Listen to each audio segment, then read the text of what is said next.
Hey guys, today I'm going to be teaching you how to create this animation.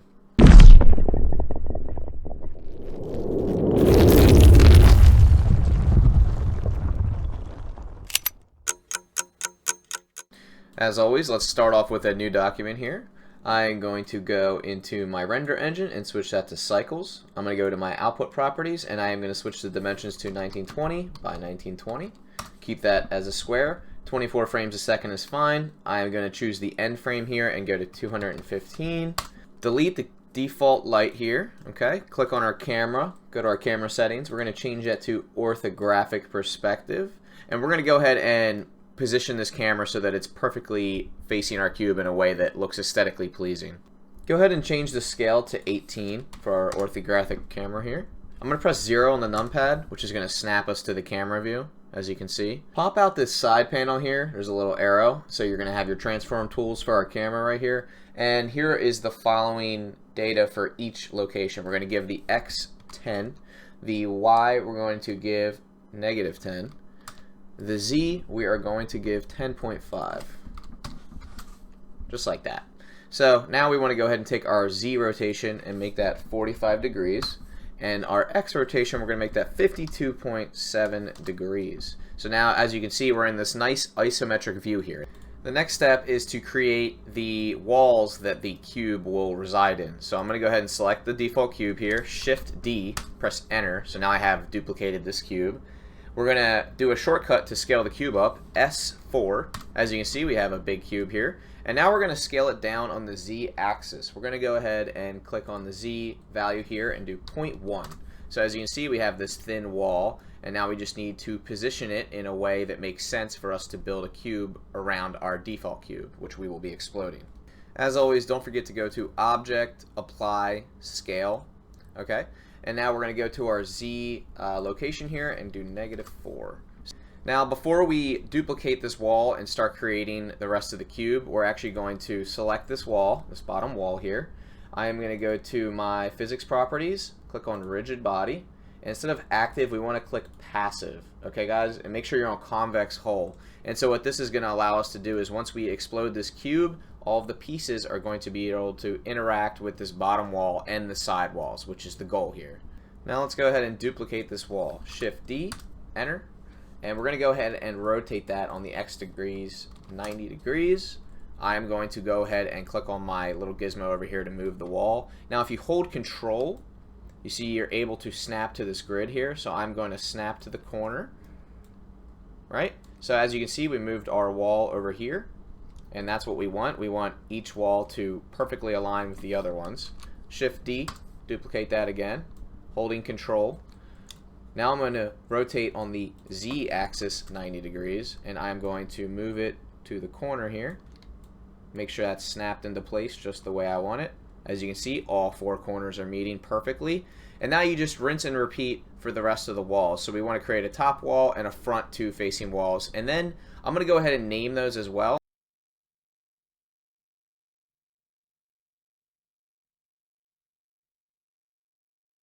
So as you guys can see on the right panel here in my scene collection, I've named all of the proper walls just so we can keep track of everything, and I went ahead and put them in a collection so that way if we need to select everything, it's as simple as right clicking, select objects. Now I'm going to hide all of these except for the bottom wall just to show you the physics behind everything before we go ahead and put our materials in. So in order for us to make this cube explode, we're going to have to use an add-on called Cell Fracture. So in order to enable that, unless you already have it enabled, Edit, Preferences, Add-ons, Cell Fracture. As you can see, I already have it enabled. If you don't see this checked, make sure you check that checkbox. Before we actually apply the add-on, we want to go ahead and click on our cube here and give it some subdivisions in Edit mode. So I'm going to do Tab to go into Edit mode, right-click, Subdivide. There's a little panel that'll pop up down here. You want to click on that. And the number of cuts we want to do 4 and press enter. Now I'm going to click tab to get out of that. So now this has a lot more vertices within it, so the cell fracture is going to do a great job of splitting this cube up into multiple pieces. Go up to Object, Quick Effects, Cell Fracture. You'll see Cell Fracture at the bottom here. Click on that. Source limit, I'm going to give that 24. You guys can give this whatever you want. The higher that it is, the more pieces that are going to be splintered off of this main cube.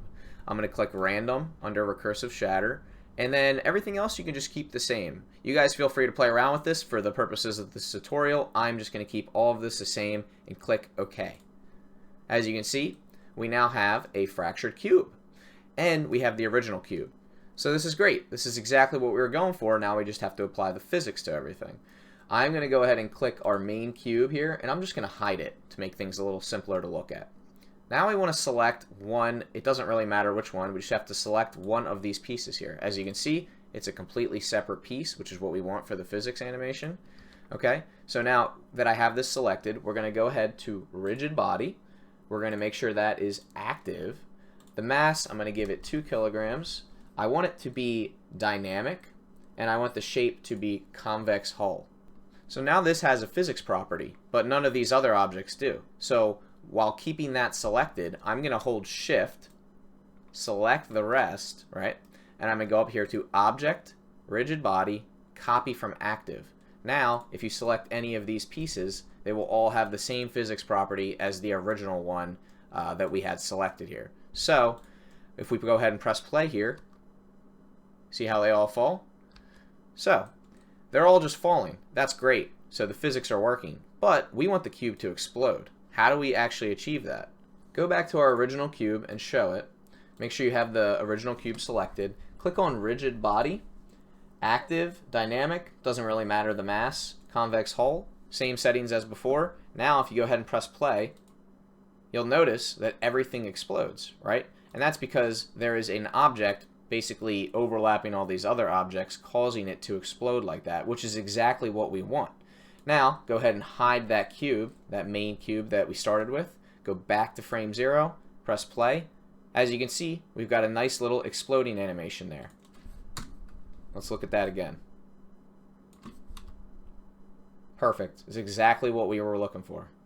Now guys, make sure that you do not delete this original cube. We will need it later. The physics properties need to still be applied in order to create that explosion, so we're actually going to duplicate that cube later on and animate it back in to create the full loop. One more thing that I would like you guys to do is go back to frame 1, and this is to help keep things organized, right? We just want to select all of these little fractured pieces and use shortcut M, right? And go ahead and click on New Collection here, and just name it Fracture, or whatever you like. Press OK. Now we have all of these pieces in a nice little organized folder here. We've got our walls as a collection, our main scene collection, and then our fractured collection. So if we ever need to do anything with these objects, we can, because they're all nice and organized here. And that's just the way I like to keep my files. So we're going to go ahead and pay attention to when these pieces actually start to settle, because that's when we're going to want to turn this bottom wall to let them free and fall to the bottom so we can restart our animation. So I'm going to go ahead and play this back and try to pay attention to when the pieces seem to settle almost perfectly. It looks like they settle at around 90 frames or so. So 90 frames is when we're going to try to move our bottom wall here. So we're on the 90th frame. I'm going to select our bottom wall here. I is our shortcut for adding a keyframe, and we're going to keyframe the rotation. Alright, and now we're going to move forward to our 100th frame, and we are going to, on the the x-axis, we're going to move this 90 degrees. So I'm going to do 90 degrees there on the x-axis on the 100th frame, and hovering over this, I'm going to click I. So that's going to go ahead and give us a keyframe, and as you can see, the floor will actually move over to the side like that and rotate on its middle axis, and all these pieces should fall, right? So let's go ahead and play this back. As you can see, the pieces explode. Wait, why aren't the pieces falling? That's because we want to go ahead and change our rigid body settings on this bottom floor and click animated here. Okay guys, that's all you have to do. So now if we go ahead and play this back, all the pieces should fall now. Right? There you go. I'm also going to change the interpolation mode of these keyframes. Okay, I'm going to highlight them both, right click, interpolation mode, back. So now if we play this back here, notice how it kind of looks like a door hinge. It doesn't just slowly open and then stop. It kind of opens and then swings back. Just a cool effect that you can add that I thought looked nice.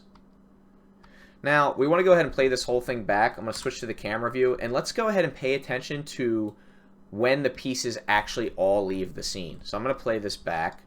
Okay, the door is going to open to let the pieces fall. Let's go ahead and wait till the final pieces leave the scene. It looks like around 150 or so. I'm just going to call it 150 just to keep things simple. Alright, so around 150, we now know that we can close this door back up because all of our pieces have left the scene. So, well, how do we do that? Let's go ahead and duplicate our 100th keyframe by clicking on it, right click, duplicate, and as you can see, you can place that keyframe on 150, right? And so nothing's going to happen in between here because it's the same location or rotational value. But if we click on the first keyframe, duplicate that, drag that over to 160, now if we watch, the door will close back up because we're utilizing those rotational values from before, right? We don't have to go in and manually do it because we're able to duplicate these keyframes. Very, very simple stuff, but it saves a lot of time. So guys, the way that I like to do my work is at some point I like to start applying materials so I can actually see what's going on in the scene, and it just helps me put the composition together. So we're going to go ahead and start applying materials and finish the rest of the animation up in a little bit. So let's go ahead and jump right into that. I'm going to go ahead and switch to my camera view here, and I'm going to unhide all of the walls that we hid before. Now we're in cycles, so let's go ahead up here to rendered view. Alright, let's see what we have. Not much yet because we deleted our default light. We're going to select these front walls here, and we're going to apply a glass shader. So I'm going to go to my materials tab, get rid of whatever that material is right there, click new, click on my surface, glass, and we're going to go ahead and give the roughness 0.25 and the IOR, index of refraction, 1.2. So I love that material. You guys will see when we apply a light how well that is going to look in the scene. I'm going to click my other front walls and give it that same glass material. Okay? So now we should be able to go back and actually see our pieces. You can barely see them through the glass. Once we apply the lights, you'll be able to see this a lot better. Okay, so those are our front three walls there. Now let's go ahead and give a little material to our back three walls. I'm going to click on our back wall here, delete the current material that was applied, make a new one. I am going to turn metallic all the way up, and I'm going to turn roughness down to 0.25. Now we'll go ahead and apply that material to the same sides here. Oops, that was the wrong material. Okay. Alright, so let's switch back to camera view, right? As you can see, you can start to see those pieces a little bit better now. Go to our world settings, click on this gray color here, and drag it all the way up to white. As you can see, we're starting to get some light into our scene here. So another aesthetic thing that I want to do is I actually want to create some background planes here to make this cube look like it is in sort of more of a 3D space here. So let's go ahead and do add mesh plane, right? And we're going to do S20 to go ahead and scale that up by 20. Okay. And now what we want to do is rotate it on our x-axis by 90 degrees. Okay. And then we're going to go ahead and move it to -20 on the z-axis and 20 on the y. So -20 and 20. Okay, perfect. Now if we switch to camera view, we can see that it barely cuts into our scene here, which is kind of exactly what we want. So I'm going to go ahead and give that a material, and I'm going to make it a very dark material for now. Metallic, I'm going to bring that all the way up. Roughness, I'm going to bring that down to 0.3. Okay? And now what we want to do is actually duplicate this wall here that we made, right? And I'm going to rotate it on the z-axis by 90 degrees. And now holding control, I'm going to drag it all the way out to the other side and make these ends meet up, right? So as you can see, we have a nice little cornered edge here that is going to serve as our background. And this is going to create some good contrast for our composition. So guys, scene's looking good so far. Let's add an area light. Add light, area light. I'm going to move this area light above our box here, and I'm just going to scale it up manually here. Make it about the size of the box here. That's about enough there. And let's go ahead to our light settings and give it a power of 10,000. And now I'm going to go ahead and move it down right under the top box there. Let's go ahead and switch to rendered view and see how that looks. It's pretty bright. In fact, it might be too bright, so we can actually tone that down. You guys can go ahead and adjust these settings however you'd like. But I'm going to go to the back left wall here, and I'm going to adjust the color. I'm going to go ahead and bring that color down to like a nice gray.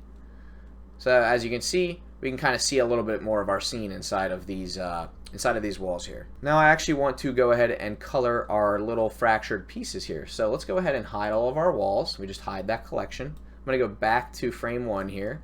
I'm going to switch to my side view. Okay. And what I'm going to do is select one of these pieces. Okay. I am going to get rid of the current material, make a new one. I'm going to give it kind of a nice gold color. Okay, let's go to render view here. Nice little gold color there. And I'm going to bring the metallic all the way up because it's gold. And I'm going to bring the roughness down to 0.3. Just kind of see what that looks like. Looks pretty good. Now, with that piece selected, we're going to do the same thing we did to all of our physics for all the cubes. We're going to shift, right? We're going to hold shift, click, and drag around all these objects. Now we're going to do Control L. We're going to do link materials. And so as you can see, all of the materials have been applied to every single piece here. Let's go ahead and switch back to our camera view, turn our walls back on. Let's go ahead and play this back. As you can see, it's looking really good. Got that nice frosted glass look, which is what we're going for. And all the pieces are gold, so we're starting to get somewhere here. We just have to finish up a few more things for our animation. So guys, this next part is completely optional to you. It won't affect the physics of anything too much, but what we're going to do is, if you've ever watched an explosion in real life or in a movie, you know there's a shockwave. So what we really want is, if we want to kind of really make this effect look more realistic, we want these walls to come out, right? Just a little bit, as if there's a little bit of air pressure inside there from the shockwave of the explosion. This is really simple to do. I'm going to get out of my render view here so that the computer goes a little faster. Now, with any of the walls selected, and we're going to do the same thing to each wall, you just go to frame 1, insert, location, right? So we got a locational value keyframed right there. I am going to zoom in here on my dope sheet down here, right? I'm going to go to frame 3, and I'm just going to bring this out just a little bit. In fact, I'm going to use an exact number here, 4.2 on the x-axis. Insert, a locational keyframe, and we're going to go back to frame 5 here, duplicate the first keyframe, and as you can see, that little wall just pops out just a little bit, okay? And I'm going to do the same thing to every wall. And if you really want to sell the effect even more, you highlight all these keyframes, right click, Interpolation Mode, back. So now if you watch, it just pops out real quick, comes right back in. Just a nice little effect that is going to sell that explosion and make it a little bit more believable. I'm going to go ahead and do the same thing to all of our front walls here. I'm going to speed this part up and then we'll go to the next step.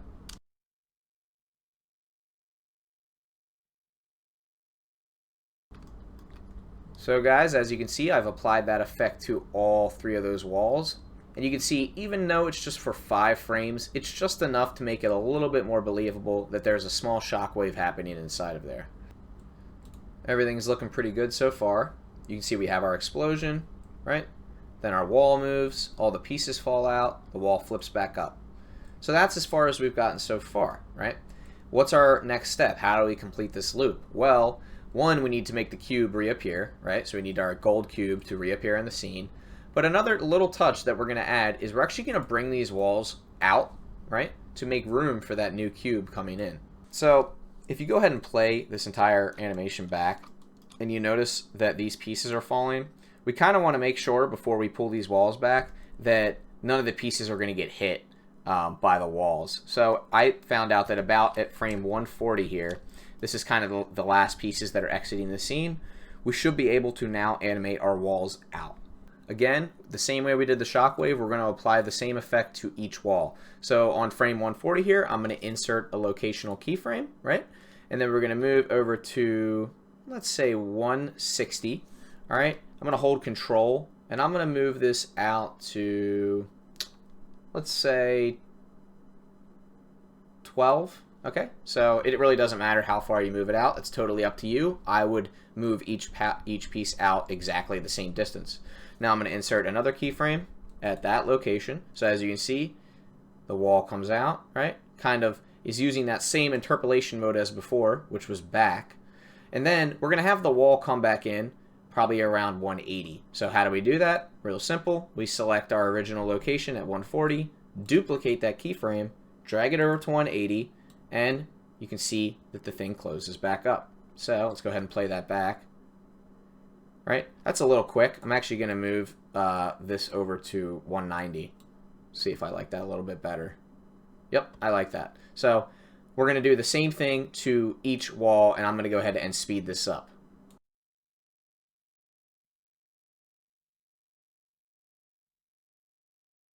As you can see, we've got a nice little animation where our walls open up, just enough time for that cube to slide back in, right?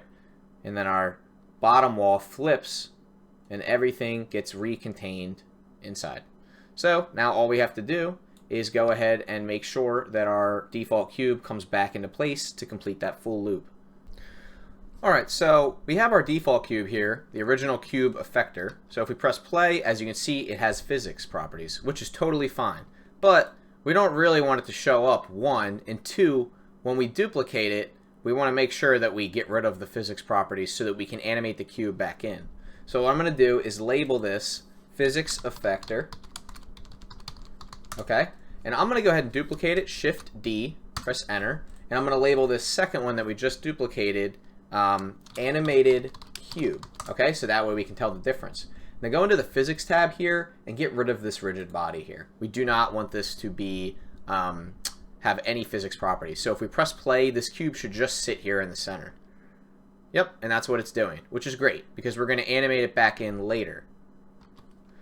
One more thing we want to do before we go forward is go to our physics effector and hide it for the viewport and also hide it from the render because we do not want it to show up, right? Now let's go to our animated cube here and let's bring it all the way up to z-axis. Let's do 16 here. Okay? Now that's where we want it to start because we don't want it to be in the animation until we're ready to bring it back into the scene, right? So when do we want to bring it back into the scene? Well, let's watch everything play out real quick and figure that out. Pieces explode, bottom floor drops out, everything falls, these open up. So this is probably about the point where we want the piece to come back in, right? Right before these walls close back in. So if I go to frame 1, let's try 160, right? I'm going to go ahead and insert a keyframe here for the cube. Insert location. I'm going to move forward to about 170 here. And I'm going to bring the default cube back down to 0. Insert location. Now if we play that back, let's see if that looks good or not. So I was a little slow. We probably want it to come in before that. Oh darn, we have to redo all these keyframes. No, we don't. The beauty of this timeline down here is that we can actually click and drag these and we can just move them on over here. Right? So I just moved them 10 frames to the left. Now let's watch how the timing looks. That looked pretty good. That was a little quick, but that'll work because it's right before the walls close back in. So once you have your keyframes down here, you can move them all around however you'd like. I think this looks good, so I'm going to keep it this way. What else are we missing here? Well, the cube is white, so let's go ahead and give it a material. Let's give it that same gold material that we applied to our fractured objects. I'm going to go ahead and save this at this point as well. Alright, so let's go ahead and watch our animation all the way through and see how it looks. Cube explodes, perfect. The bottom floor should drop out right about now. All the pieces fall. Our walls open up. The new cube slides back in. And rinse and repeat.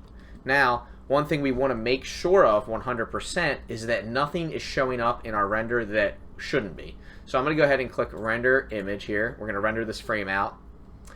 Background showing up fine. The glass looks good. The gold looks good. Everything looks good.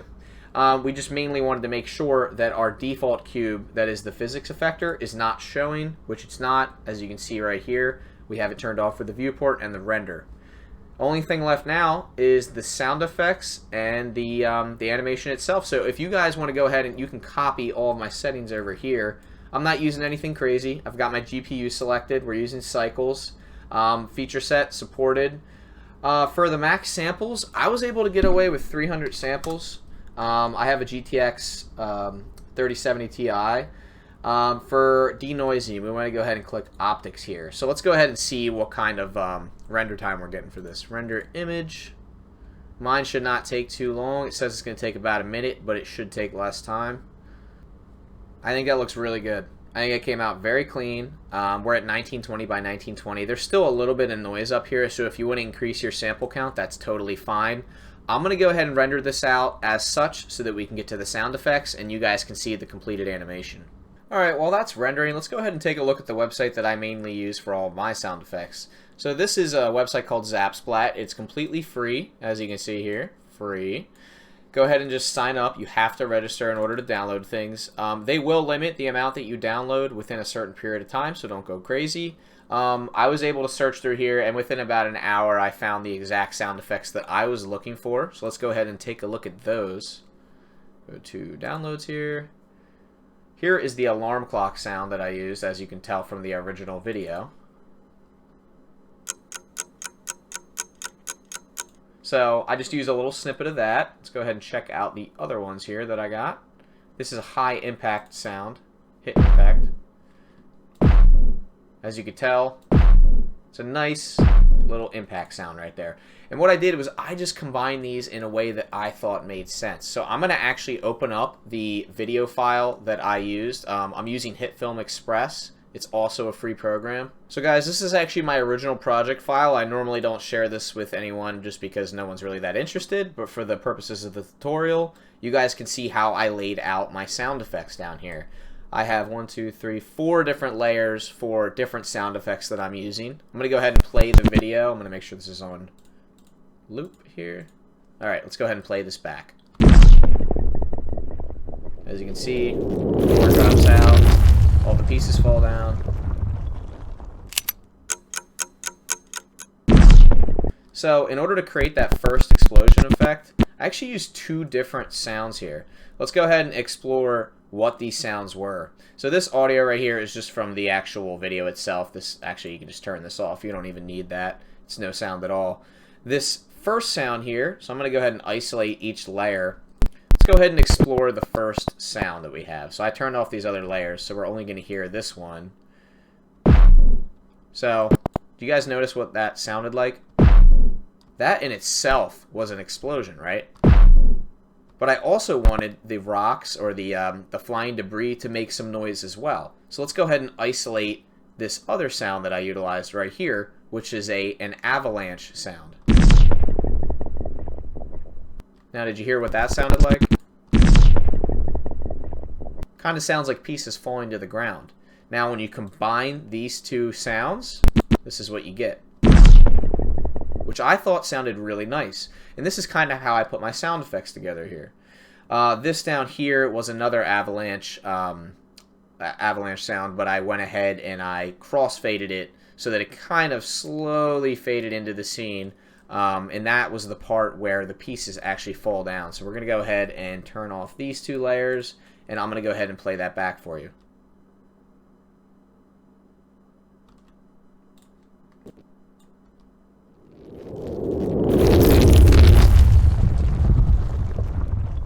Now, that sound I did not have to do much to. I just faded it in.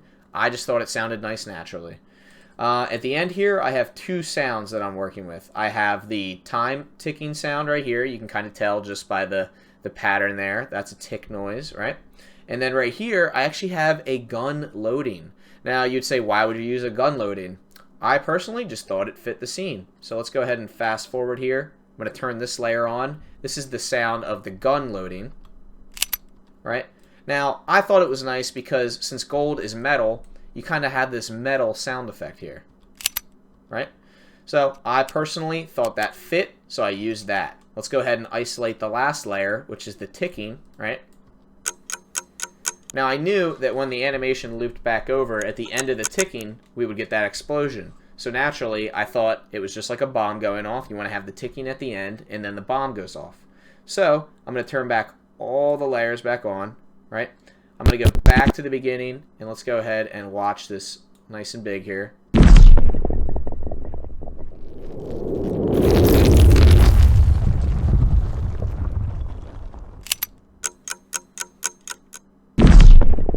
I mean, I just personally love that. As you can see, I used some different materials here in the background for my actual Instagram post. The materials came from a tutorial that Ducky 3D had put out, so I'll go ahead and link that in the description. I did have to pay for these real-time materials, so I'm not going to go over a tutorial for those because I did not create those. But I wanted to give you guys a tutorial that you could make on your own without anything, just for free. So pretty much everything in this tutorial is for free unless you get these materials. If you guys have any questions or have any concerns or you're having issues, feel free to go ahead and drop a comment and I will be sure to answer them for you. Thank you guys so much for watching. I hope you enjoyed it. I had a lot of fun making this. It involves a lot of different aspects of Blender, so if you guys get confused or you need help, just drop a comment down below and I'll be sure to answer as quickly as I can.